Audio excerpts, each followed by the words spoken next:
(2026년 1월 29일) 이정훈입니다. 국민의힘에서 한동훈 전 대표를 제명했습니다. 국방부에서 707 단장 김현태 대령을 파면했습니다. 파면과 제명 거의 비슷하죠. 그런데 이것이 갖는 정치적 의미는 완전히 다릅니다. 한동훈 제명은 가능하다. 그러나 김현태 파면은 자기 눈을 찌르는 것이다. 이런 이야기를 하고자 합니다. 한동훈 씨가 당원 게시판에 글을 썼다. 근데 그 글이 보게 되면 상당히 치졸하죠. 네. 본인이 뭐 페이스북에 사과하는 것처럼 썼는데 아무리 읽어봐도 그건 사과하는 문구는 아니에요.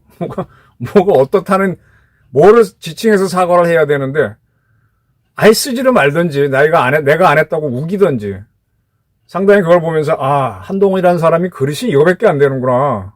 이 친구한테 상당히 기대를 거졌던 거는 접어들어야 되겠구나.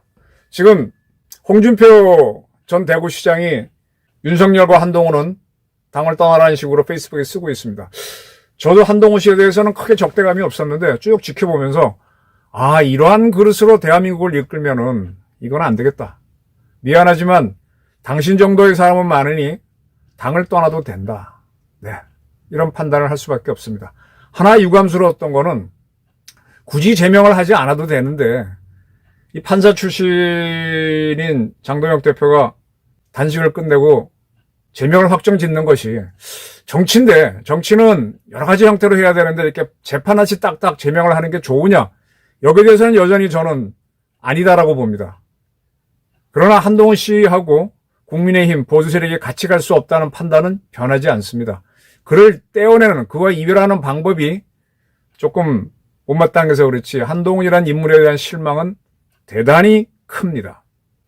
그리고 장동혁 대표가 있는 국민의힘에서 한동훈과 이별하는 과정이 깨끗하진 못하지만 그럴 수 있다. 네, 제가 원하는 방법은 아니지만 정치적으로 여러 가지를 띄어낼 수 있거든요. 정치라는 거는 기본적으로 세력을 불러 모아서 그 세력 갖고 뭘 하는 거잖아요. 그러니까 미워도 다시 한번 끌어 모아야 되는데 이것저것 핑계대고 다 띄어내면은 혼자 뭘 합니까? 유방이 천하를 통일하거나 박정희가 5.16을 하거나 12.12 때 전두환이 권력을 쥐는 과정 보게 되면 다 이렇게 포용을 해서 끌고 나갔지 자기 혼자 나가면은 그럼 테러리스트밖에 더 됩니까?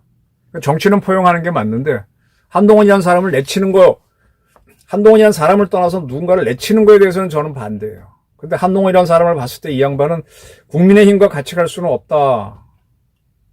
근데 그 이별하는 과정이 제명이라는 절차를 통해서 가는 게 조금 유감이지만 빠이빠이는 맞다라고 봅니다. 자, 김현태 707 단장에 대한 파면을 이야기하겠습니다. 이거는 오만을 떨어도 지독한 오만을 뜨는 겁니다. 저는 김현태 씨를 좀 지켜봤어요. 707 단장. 그리고 특별한 일이 없는 한 별을 달 가능성이 높았는데 그가 12.3 개헌에 동원되면서부터 본인이 자신의 꿈을 접는 걸 쭉 하는 걸 보면서 참 씁쓸하다라는 생각을 많이 했습니다. 자, 군인이라는 직업이 뭡니까? 한동훈은 자기 선택으로 당원 게시판에 가족의 이름으로 자기 의견을 좀 치열하게 밝혔습니다. 자기가 한 겁니다. 어찌됐든 간에. 근데 김현태 씨는 군인으로서 명령이 떨어져서 출동을 했습니다. 명령에 죽고 사는 게 군인이에요. 군인은 철저하게 상명하복을 받도록 훈련된 조직입니다. 명령을 안 받아? 상당히 문제죠. 그러니까 이게 상당히 문제가 되는 게 미국에서 월남전 때 미라이촌이라고 하는 베트남 마을에 ROTC 출신의 켈리 중위가 이끄는 미군 소대가 들어가서 베트공이 발견되지 않으니까 그 지역 양민들을 죽인 적이 있습니다. 근데 베트공은 그 마을에 꾸치 터널을 파고 들어가서 숨어버려요. 그리고 그 마을 주민들은 모른 척 해주죠. 물과 고기처럼 지냅니다. 그리고 그 주민들은 베트공이 오면 베트공이 협조하고 미군이 오면 미군이 협조하고 하니까 미군은 자기네가 문제 없군 하고 떠난 지역에서 베트공의 기습을 받고 당하니까 그런 일이 반복되니까 이 주민들이 수상하다고 해서 학살을 해버렸어요. 그리고 그걸 아마 베트공 전과로 보고했던 걸로 알고 있습니다. 그게 나중에 밝혀져서 미국에서 큰 문제가 돼요. 그래서 켈리 중위가 징계를 받았는데 그렇게 심하게는 받지 않은 걸로 기억합니다. 그리고 거기 참여했던 병사들은 이들은 시키는 대로 하는 거니까 문제가 없다라고 했고, 켈리 중위도 베트콩을 잡으라는 명령 수행에 대해서는 문제가 없었고, 허위로 보고한 것 정도로만 처벌받았습니다. 하여간 그때 미국에서는 굉장히 문제가 됐던 게, 베트콩을 잡아라라는 명령을 수행하기 위해서 무리한 작전을 수행했을 때 그걸 어떻게 봐야 되느냐. 상명하복에 충실해서 열심히 하다 보니까 이런 오바를 한 거에 대해서는 어떻게 하느냐. 그럼 부당한 명령에 대해서 거부권을 행사해야 되느냐. 아니라 군은 무조건 시키는 대로 해야 되니까 해야 된다. 이 논란이 일었습니다. 그때 상당히 고민을 하다가 불합리한 명령은 저항을 하는 형태로 좀 피해 나가야 된다라는 쪽으로 결론을 내린 걸로 알고 있어요. 제가 김현태 대령을 봤을 때 이 양반이 작전에 들어갔을 때 국회에 딱 들어가서 보니까 허헉 했을 거 아닙니까? 이미 그 헬기가 내리기 전부터 수도방위사령부에서 비행금지 지역에 헬기가 들어오고 사전 승인 요청이 없던 거니까 안 된다 하는 걸 본인도 알았으면 이게 뭐지 하고 알았을 거예요. 근데 국회에 내려서 국회를 장악하라는데 이게 뭐지? 정말로 명령을 철저히 수행하는 군인이었으면 공포탄 쏴, 돌격 앞으로 하면은 707 대원들은 일당 100입니다. 안기령이라고 하는 여성 부대변인이 맞고 자시고 하는 거 그냥 제껴버릴 수 있어요. 김현태 씨는 분명히 주저를 했고 제가 보기에는 상당히 망설였습니다. 그러면 김현태가 없었으면은 기계적으로 움직이는 군인이 있었으면은 그날 12상 계엄은 고우되는 거예요. 저는 김현태 씨가 큰 이재명을 위한 공을 세웠다고 보는데 파면을 합니다. 이와 비슷한 예가 마인슈타인이라고 하는 나치 독일의 군인이 있습니다. 그는 그 유명한 전격전, 지금은 이제 공지기동전이라 그러죠. 과거의 전쟁은 보병 위주로 이만큼 전진해서 진집하고 선 긋고 싸우다가 또 이렇게 싸우고 이렇게 1차 대전은 진지전이었잖아요. 근데 1차 대전을 계기로 탱크라고 하는 육군의 이제 방어가 되면서 그다음에 달려가면서 쏠 수 있는 기동 화력이 나오죠. 그 탱크를 앞서 쫙 들어가면 진지를 그냥 돌파하는 거예요. 어디 하나 뚫어지면 그 뒤로 보병이 따라 들어가서 뒤에서부터 진지에 있는 적군을 몰살시키니까 굉장히 속도가 빠르죠. 그래서 기동전의 개념. 이게 번개치듯이 들어간다 해서 전격전, 독일어로 브리츠크리에게라고 합니다. 그 개념을 만들어요. 그러면서 한번 돌파를 하게 되면 그걸 심리전으로 확대해서 적한테 공보를 주는 거예요. 적은 한 군데만 뚫렸고 다른 데랑 진지에 다 있는데 이미 이거는 10km, 20km 들어가서 지금 우리는 너희 후방에 있는 본부를 점령했다고 하니까 진지에 있는 이 부대들이 와해가 되는 겁니다. 심리기동전을 했습니다.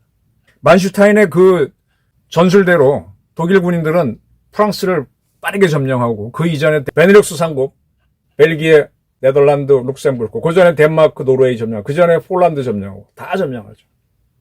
그리고 그가 입안한 계획대로 해서 바로바로사 전쟁 계획 그래서 소련을 쳐들어갑니다. 그런데 아무리 전격전이라도 독일이라는 나라가 한계가 있잖아요. 전쟁을 너무 확대하니까 병력도 딸리고 군수도 딸려서 소련 침공하다 밀리기 시작합니다.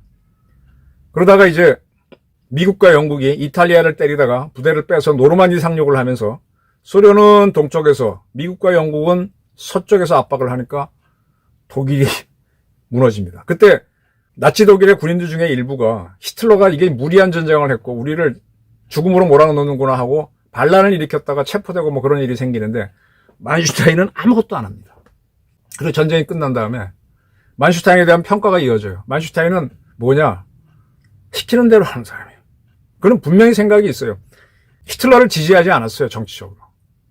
근데 지지하지 않았음에도 그가 원하는 작전 계획을 만들어줬고 그게 실행되도록 했고 그가 무리한 독재를 할 때는 또 그를 제거하는 반란에도 참여하지 않았습니다.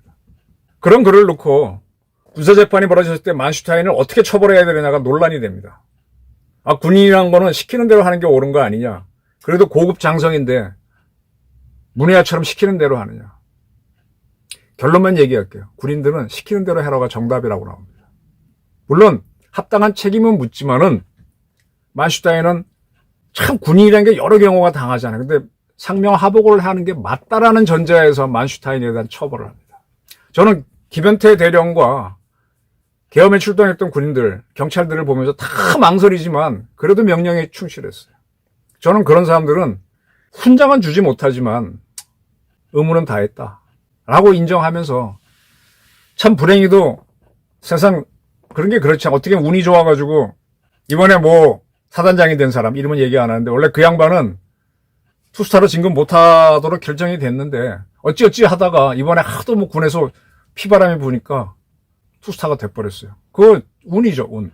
그럼 운이란 것도 있고 어떤 사람은 분명히 되는데 저는 그 전에 해군과 공군의 작전사령관은요 특별한 일이 없는 한 차기 총장입니다. 근데 3스타 작전사령관을 하고 있어서 참 총장 발표를 기다리는데 뭐 정치적 이유 때문에 안 된 사람도 참 많이 봤어요. 굉장히 가슴 아파하는데 묵묵히 가더라고요. 그래, 자기가 안 됐을 때 묵묵히 가는 거 그것도 상명하복에 따르는 군인이죠. 그게 팔자예요.